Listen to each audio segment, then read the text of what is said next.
Welcome to our channel. Today we how to configure Everlance for self-employed expense organization step by step clearly. Open the Everlance app on your device. If you haven't already, create an account by following the on-screen prompts. Once logged in, familiarize yourself with the main dashboard. Select the settings icon, usually found in the top right corner. Go to the expense tracking section. Enable the auto track feature for automatic expense logging. Next, set up your preferred expense categories by tapping on categories. You can edit existing categories or create new ones to match your needs. Provide a clear name for each category.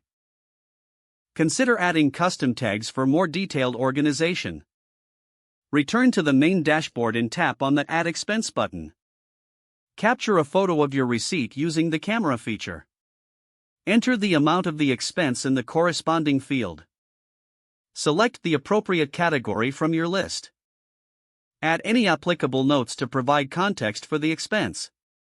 If necessary, adjust the date of the expense to reflect when it was incurred. Save the expense entry to your log. Periodically review your entries by navigating back to the expenses section. Use the filtering options to find specific expenses by category, date, or amount. Consider setting reminders for regular expense logs to stay organized.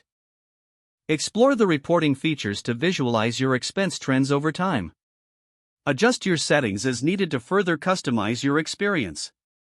Keep your app updated for the latest features and improvements.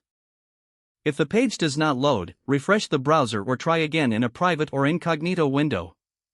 Make sure you are using the correct email address, then retype it carefully to avoid small typos. If your password is not accepted, use the reset option and create a new strong password you can remember. Check your spam folder for verification or security emails, then complete any requested. Enable two-factor authentication if available to improve account security and reduce unauthorized access risk.